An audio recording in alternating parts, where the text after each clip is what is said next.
Hi, I'm Gordon Burkell from Filmmaker U. At Filmmaker U, we create courses for film professionals to deepen and diversify your existing skill set. You can learn more at filmmakeru.com, and of course, join us on Twitter at filmmaker_u. Every week, we interview film professionals to discuss their work, and this is made possible by our sponsors, OWC. Go to owcdigital.com for all your filmmaking and computer needs. This week, I'm joined by Tom Eagles, whose work includes Jojo Rabbit, What We Do in the Shadows, and most recently, The Harder They Fall, among many other great films and television shows. Welcome to the show, Tom.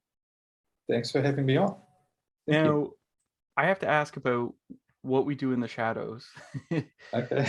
When I'm always fascinated with comedy because of the amount of timing that's required on so many levels. So like the camera team, but the actors, the editors, and it is very dry and sort of straightforward delivery. So what was it like working with that footage? What did you sort of learn from that? How did you attack that footage?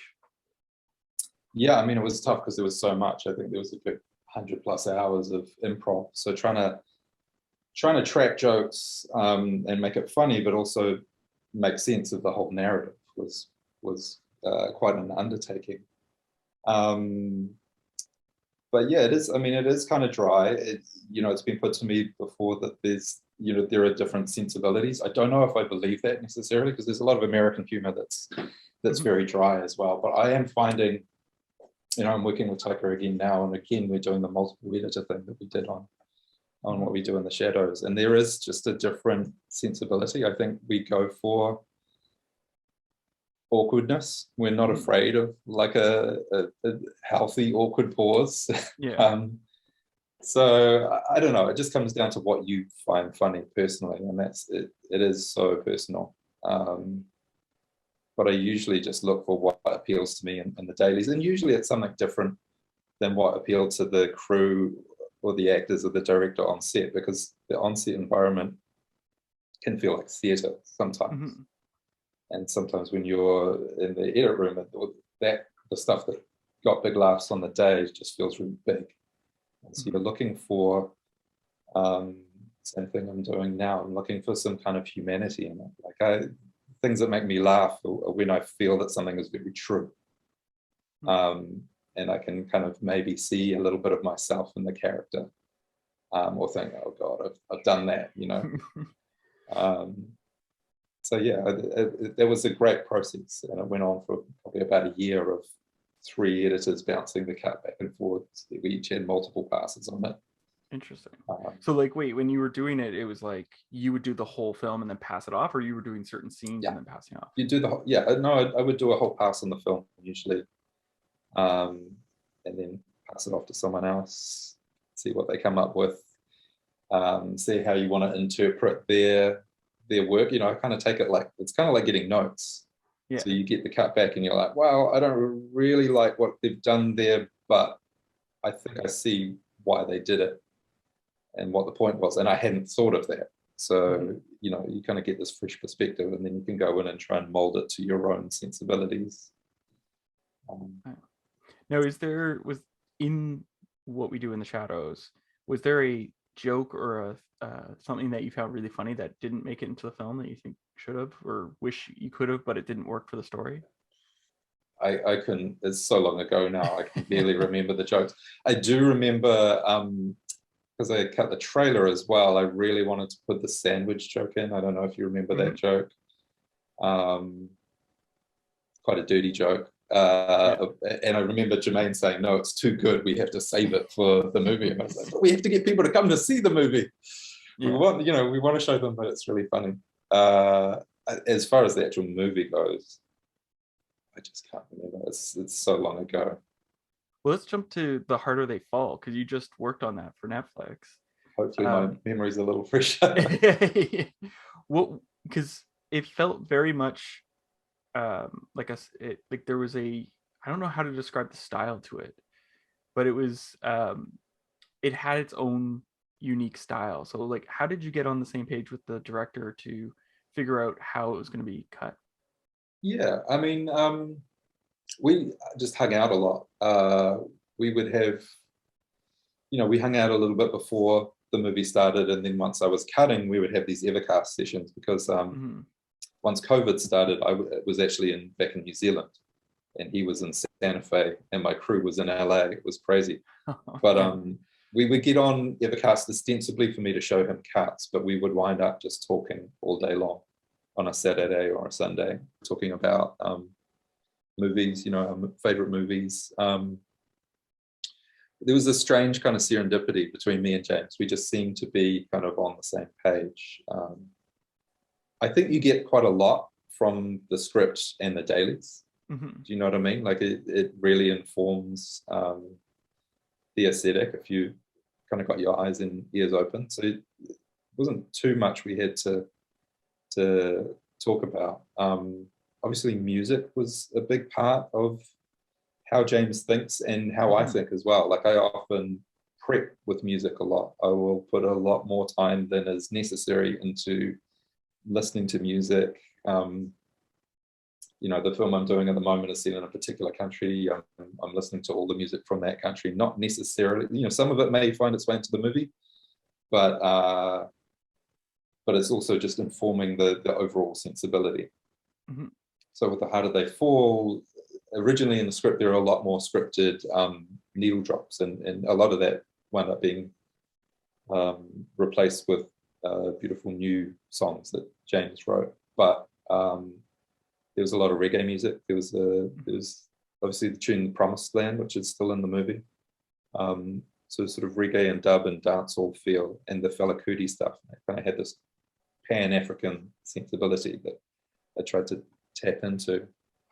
And it was just very bold, like I found that in the early days when I was showing James different cuts and different options, if there was a version that was kind of subtle kitchen sink realism and there was a version that was very bold and in your face, he would always respond to the latter. So things like cutting hard with the music to these big close-ups of Trudy Smith and Rufus Buck and Cherokee Bill staring directly into the camera. That kind of direct gaze and that cutting pattern, the kind of hardness and crispness of it, just felt like it was what the movie wanted, to kind of shake you up a little bit.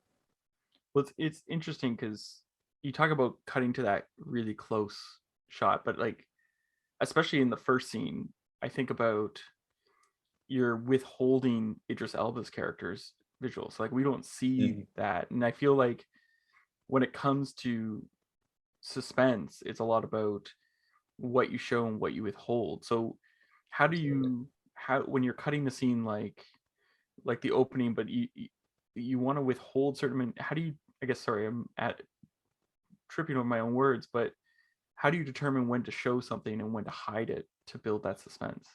Yeah, I mean, I think that wound up being the key to Rufus Buck's character, but we didn't figure that out straight away. So we did have material shot for Rufus for a good half of that scene. The second half of the scene, we didn't actually have anything of Idris. But likewise, we had, we had like flashbacks to his childhood that were originally to play somewhere in the middle of the movie. And we found that the more that we took away from him, the more of an enigma he became, more mysterious and more powerful. Same thing with his dialogue sometimes. There's a scene where Zazi's character, Mary Smith, comes into the saloon and meets him. And initially he had a lot of dialogue in that scene. But I found that by taking out his dialogue and just leaving him silent, she kept pitching to him and he would just leave her hanging. And she gets progressively more and more nervous. So we actually found that by taking dialogue and even story away from him, he became more powerful because he was more mysterious, and I guess you project your worst fears onto that character. The opening scene is an interesting one because we reshot that scene, and we reshot it intending to use all the material that we had of Idris. But it turned out that less was more, just a little suggestion of him. And there had been various iterations. James had initially planned not to show him at all and shoot the whole scene in a one-er on his back. But that became like a kind of overly technical exercise. And it kind of took away from the drama and the emotion of that scene. So we actually went back out to the Santa Fe in July 2021, and that was the only scene that we fully reshot. Wow. So in the reshoot, is the reshoot primarily what we see, or did you sort of mix the two? It's a little bit of both, but it's mostly the reshoot with different cast members. Originally, partly because it was all being shot in Awana, some of the performers had to be stunt actors rather than actors. I think probably the only thing is that shot of Idris with the hat down and he lifts his head. We slowed that down a little bit to kind of give it some drama and just cut just before his eyes are revealed. So it's still the same idea. It is him, but we're choosing not to fully reveal him, but giving you enough that hopefully you recognize that it's him, and then later when we meet him, you know it's the same character. Now, I might be remembering this wrong, but there's the scene later in the film where they go to the bar or the saloon, and then it like reveals him in the booth. Is that in Awana then? Is that sort of like to mirror that, or was that? No, it wasn't. I mean, we could have shot it. We could have used it as Awana. The song went on longer, or the dance went on much longer. So there was a beautiful, I guess, Steadicam shot following that blue lady throughout the saloon. We had a lot of kind of negative reaction to the blue lady for mysterious reasons, but I think what we found was that scene started to work once we cut to the singer now and then, Alice Smith, because she's describing the Middle Passage, people being taken from Africa and brought to America, and that wasn't, if we didn't show her, it kind of became background music. So once we established her, I think we got people to pay attention to the lyrics, and it became less of just a dance scene and had some more meaning. But yeah, so I mean, it was a beautiful shot. It's always hard, when you get a shot that beautiful. The temptation is you want to stay in it, and sometimes you can. Yeah, because it's weird, because again, and sometimes that happens to me when it's something's well cut or the story's working. You're like, oh, it just feels like it feels like continuous, right? Like you just sort of in your mind merge it together, and that's why I was asking. Yeah, I hope so. When you get the script, how do you like to tackle the script? Do you mark it up? Do you make special notes? Anything like that? I do. I read it a couple of times. I bounce back and forth with the director depending on how open they are to kind of my thoughts and concerns sometimes. I also do a lot of practical prep. So I think about it, especially with a movie like this, I did start to think about it musically. So music in a way helps me figure out what the sequences are. So I know that at this point we need something kind of moody, and then it's going to progress to something triumphant.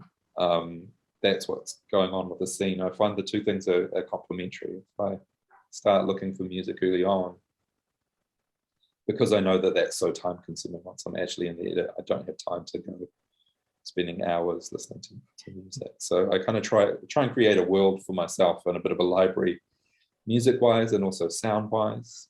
And we even prepped some of the things, like one of the split screens, the one that sort of drops down in multiple panels. I knew that would be tricky to do, and I wanted to create something that was kind of flexible, that I could swap out the images really easily. So we prepped that in advance. But I mean, the first read is usually just, I try and just read it and don't make any notes, and try and see what my responses are and what things stick with me, and how well I follow the story without really kind of taking note.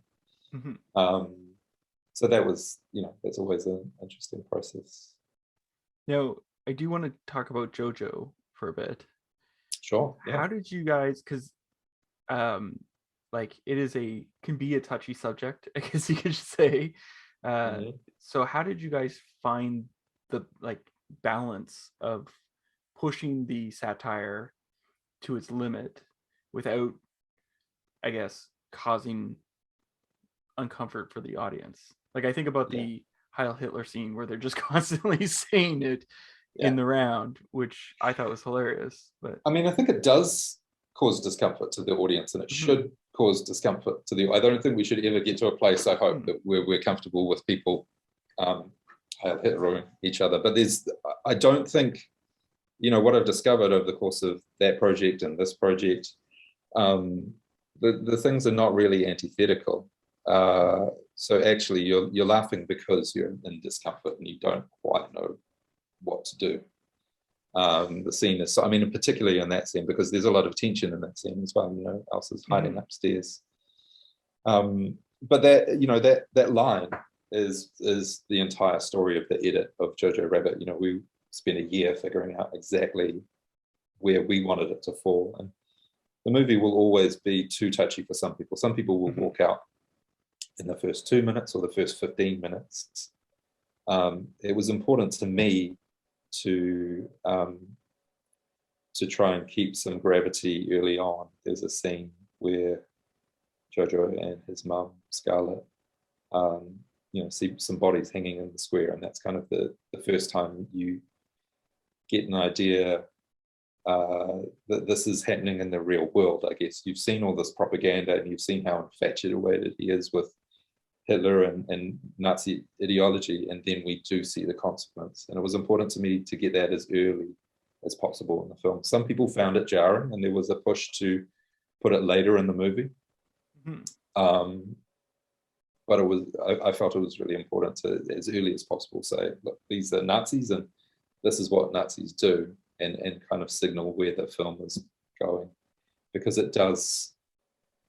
I think it evolves. Some people probably think it takes a bit of a left turn into a different kind of movie, but it does become a more serious movie as it progresses. Now, I'm pretty sure I already know the answer to this question, so it's a bit of a leading question.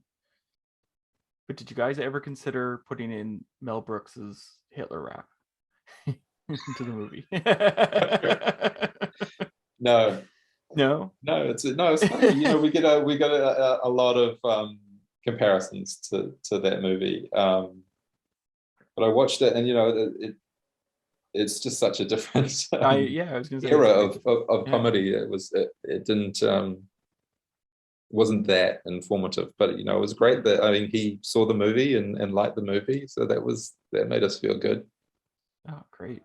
And the other, it's interesting that you talked about the shoes and showing them, because it sets up the end shot with the little boy. So when you were working on that placement, as you said, some people thought it should come later. Was there any issues with, I don't know if people would forget that shot, but because there's a whole film in between, essentially. So, you want to make sure that it registers with some people. So how do you tackle something like that? Yeah, the shoes were something we tried to keep in throughout, and just the right amount, because if you overplayed the shoes, you would start to tip the audience, like, why do they keep showing the shoes? What's up with the shoes?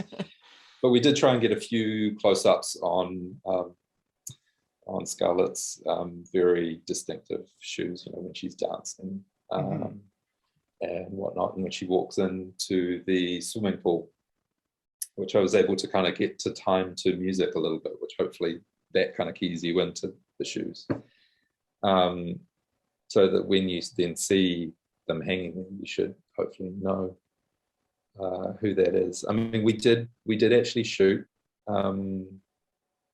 with a double. We shot her hanging there, Rosie hanging there, and there was a part of that that was able to look quite a lot like Scarlett, and so that kind of worked. There was a period where, because Taika tests kind of ruthlessly, constantly with friends. So every couple of weeks we'll get 10, 12 friends around, watch the movie, and they'll give their ideas. And there was one friend of ours, Jackie Van Beek, a director I've worked with, great director. She was very adamant that we should be seeing what he's seen. So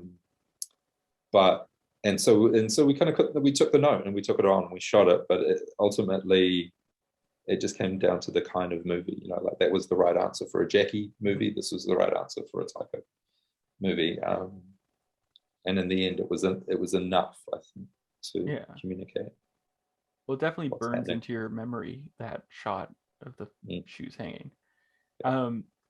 Now, you've you've worked with Taiki for quite a while. How did you guys meet? How did you guys begin working together? Wow. I mean, we really met properly through my wife, who's a makeup designer, and was a makeup designer on Jojo Rabbit and What We Do in the Shadows, Hunt for the Wilderpeople. But she'd also worked with him on Boy. And so I remember them, you know, he came around to the house a couple of times when they were designing the look for that movie. I got to know him a little bit then. I went to a screening of Boy, one of these screenings that he does, and weighed in with my 2 cents, which I was very gratified that they enacted those ideas. But it was just sort of a gradual getting to know him through that process. I did a trailer for that movie, and then I got the call to go down to Wellington to What We Do in the Shadows. But it's kind of a small filmmaking community in New Zealand, so I was aware of him prior and had actually met him. He kind of wound up at our house one night. So yeah, it's a small world. Now, you've mentioned music and how that plays a role for you. How do you like to work with music in the editing process? I'm constantly working with music.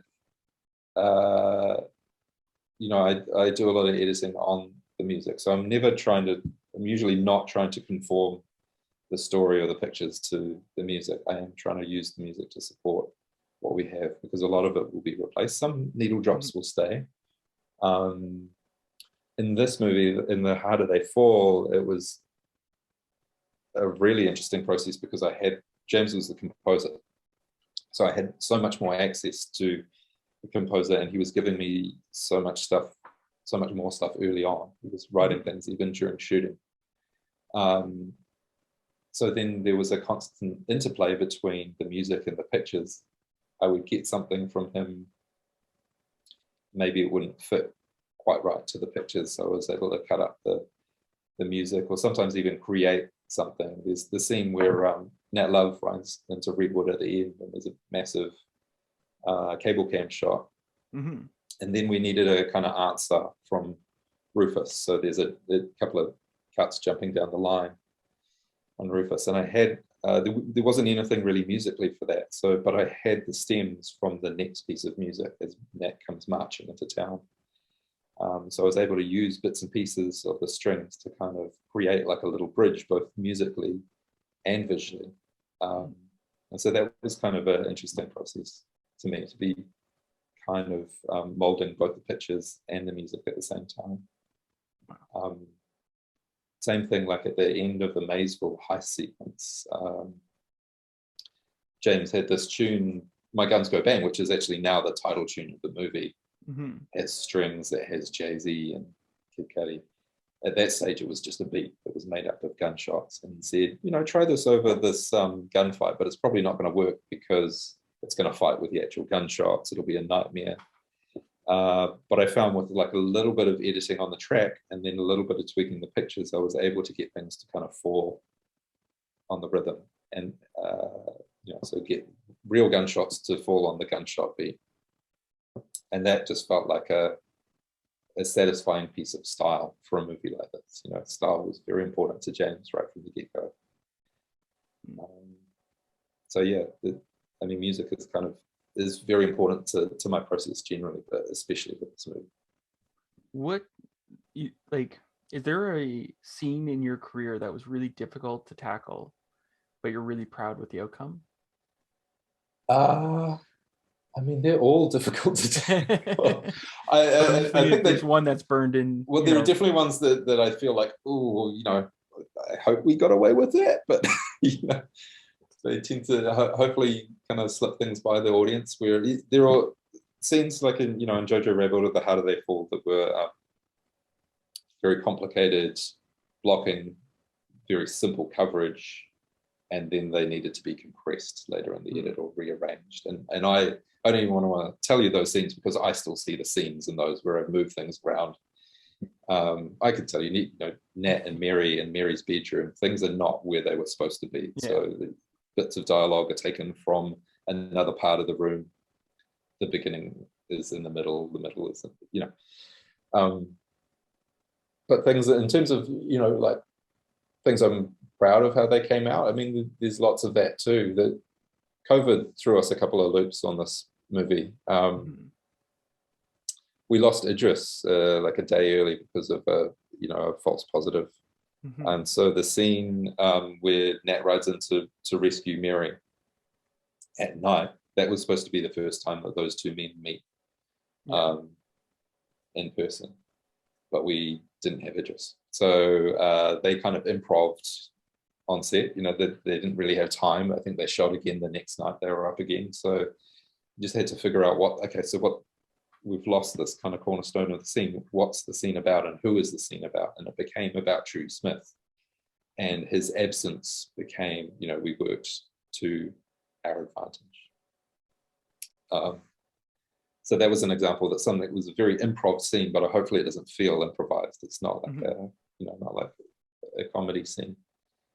And then on the flip side, I didn't actually know that they'd lost Idris. So I was cutting the jail scene, the next scene where the two men do finally meet. I was just thinking, oh, this is really a better entrance. We had this amazing Steadicam shot, the kind of a point of view, Rufus's point of view coming into the room and winding up on Nat. And that felt like a really beautiful shot that I wanted to hold.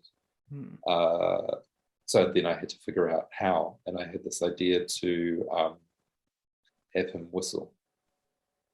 And it's one of these Easter eggs that we hope that you'll see, like if you watch the movie again, he's actually whistling the tune that Nat whistles to Mary. And kind of have to ask yourself, how does he know that tune? They know the same tune. But so I got my assistant John to whistle it because I can't whistle for shit. And then showed it to James, and James just started laughing because he's like, you wouldn't believe what's happened. We've lost Idris. Yeah. But this works. Well, so that was reminded me of, is it The Good, the Bad, and the Ugly with the harmonica at the very start? Yeah. Right? That's a nice sort of homage. The train sequence? Yeah. That was quite an influential sequence to us, I think, just from the point of view of using music and using sound design as really kind of core parts of the storytelling. I even stole some of the sounds to use in our train sequence as team, because I was obsessed with the sound in that sequence. Now I have one last question for you. We've been stuck in the pandemic for going on 2 years now. If you're in New Zealand, which you're currently in LA, but you guys are doing great. Wow, it's actually been tough there lately. But yeah. But a lot of people are stuck indoors if they have to quarantine or if they're shut down things again. Is there a show or a movie you've discovered on streaming services that people should check out? Probably a ton. I know I got the Criterion collection about that time and started watching like everything. Anything in particular? Because that's the same thing. I know it's hard to think. I mean, the thing that comes to mind actually was I was very lucky. I've managed to be in the right place at the right time. I was in New Zealand when everything was open there. So in the middle of the global pandemic, they had a film festival. And I remember seeing Pablo Larraín's Ima, which is a gorgeous film to see projected on a big screen in a dark room. This lady with a flamethrower doing crazy things. So that was amazing. I remember seeing around that time I'm No Longer Here, that sort of Mexican dance movie, kind of has some similarities, but I think that's on Netflix. You can check that out. I mean, Criterion, I can't even think off the top of my head. It's it's where all my old favorites are, but I feel like I had probably made a bunch of discoveries too. What are some of your old favorites? I mean, I saw that they had Stalker the other day, Tarkovsky movie. Love that. The scene where they're trying to prevent themselves from falling asleep always sticks out for me. Oh yeah. I'm Yeah. trying to. I haven't actually watched it lately. I need to watch it again. Well, But I saw it. I saw it at the Cinematheque here, oh and wow, they're going on and on about falling asleep, and I like look around, and half the audience is falling asleep, right. and then they like, But it's that kind of movie, and yeah. another movie I saw in that vein at that film festival, I think, was Long Day's Journey into Night, Oh wow. Chinese movie, which it is. They're very. There's something in that, you know. I mean, people take it as a critique if you fall asleep in their movie, but there's certain kind of movies that are very hypnotic, and I Mm-hmm. love those movies. And for me, the cinema is kind of the only place for those movies. So I'm really excited about cinemas opening up again, and art house cinemas opening in particular. Yeah. Well, thank you so much for letting me interview you today. Thanks so much for having me. And that's it for this week. Make sure to check us out at filmmakeru.com and of course on Twitter at filmmaker_you. I want to thank you again, Tom, for joining us. And of course, our sponsors, OWC. Go to owcdigital.com for all your filmmaking and computer needs. I'm Gordon Burkell. Thanks for watching.